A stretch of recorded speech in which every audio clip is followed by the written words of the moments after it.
The US has vetoed a draft UNSC resolution on Israel's war in Gaza, prompting widespread criticism from rivals and allies alike. Now, this is the third veto by US of a UNSC resolution demanding an immediate ceasefire in Gaza. Washington, instead, it wants to put forth its own version of a resolution that would support a temporary ceasefire linked to the release of all Israeli captives. To talk more on this, we're now being joined by Dr. Avner Cohen, Professor of Non-Proliferation and Terrorism Studies from the Middlebury Institute. Dr. Cohen is joining us live from Monterey. Thank you so much for taking our time and joining us here on WION, Dr. Cohen. My pleasure. Now, Dr. Cohen, what is your assessment of the latest US veto, which is the third since the Israel-Hamas war began? And the veto especially comes at a time as at least 29,000 Palestinians have been killed in the ongoing war. Well, the veto, its purpose was very much to facilitate conditions for a ceasefire and swap of hostages with prisoners, rather than abrupt end of hostilities. It was designed to create better conditions to achieve, and apparently the United States has been working effortlessly with both the head of the CIA, William Burns, and the White House representative, and the vetoes of that proposal was to create a context by which the actually ceasefire will be integral part of a way to start with the swapping of prisoners, hostages, and hopefully to make it even longer, and possibly even to start to create a new architecture of security in the Middle East in the American view. Right. Dr. Cohen, do you think that the US should not have vetoed the Algeria proposed UNSC resolution demanding an immediate ceasefire in Gaza? No, I think it should have voted, and it did right.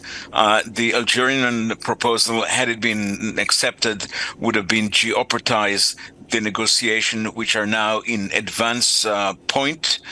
It would sabotage all that, and I think this was the purpose. It was completely not in tandem with the negotiation. The U.S. veto was not to prevent a ceasefire, but it was to make it more constructive towards a full process that would allow first ceasefire of at least 45 days, to have it at a time for the Ramadan, the holiest time for the Muslims, right, and hopefully to have it even more advanced. But you speak of how what US did was correct.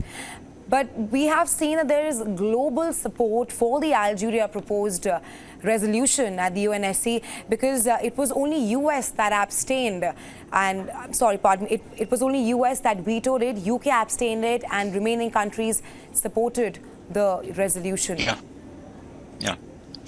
Well, the irony, and I think that the Algerian proposal did not even notice that, is that in the last few days, the Israeli military activity in Gaza is the lowest in the last 2 months. The amount, the order of units in Gaza is right now the smallest.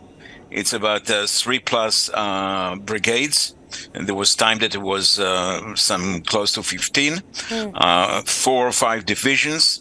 And the friction is now at the lowest point. There was resistance against total cessation of fire, because it would not be in tandem with the diplomatic effort to release the hostages. And this was exactly the purpose of the U.S. veto. Dr. Cohen, you speak of how the friction is at the lowest right now in the ongoing Israel-Hamas war. But the Israeli Prime Minister, Netanyahu, has clearly said that Israel will not pay any price for release of Gaza hostages, and said that the way to release them is only by ramping up the military pressure on Hamas militants. What do you have to say on that? Well, he's saying it all the time. He is saying it to a large degree to promote his personal, his political needs in terms of Israeli domestic politics. The facts on the ground is that, as I said, Israeli military activities in the Gaza is the lowest. Despite all the talk about the possibility of entering into the Rafah, this is not about to happen, definitely not in the next before the Ramadan. It's very unlikely, unless of course there will be a failure in terms of this effort to release the hostages. So there is a great deal of masking, and there is a great deal of camouflage, but behind that, Israel is not about to go to Rafah, and the United States make it very clear, and Israel ultimately agreed to that. Right, the US says that it wants to put forth its own version of the resolution. Do you think that will be accepted? I think it's going to be part of something larger. I think it's on, and the United States is putting a lot of diplomatic pressure on Israel. As you know, Israel, and this was one of the discoveries of this war, is highly dependent on the United States from military point of view, in terms of ammunition, in terms of all sorts of other U.S. military support. And the United States put pressure on Israel.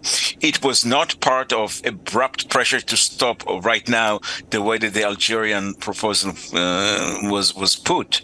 But the United States is not accepting anything Israel does. It put pressure, and because of that pressure, right now it seems that there is higher chances. It's not yet a done deal, not yet, but there is highest chances for serious negotiation towards it.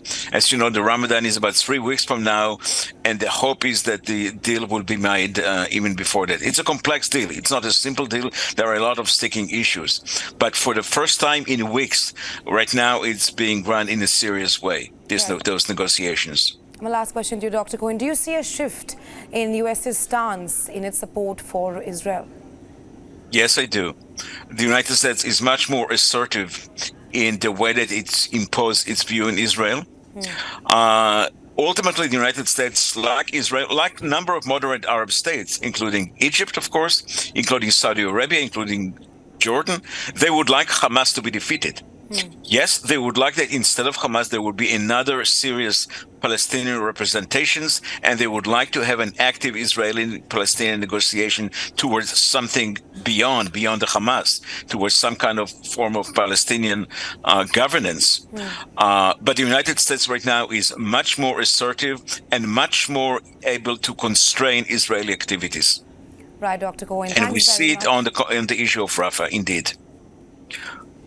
Right, Dr. Cohen. Thanks very much for taking our time and joining us here. And thank you. WION. Always a pleasure to have you. Thank you. My pleasure too.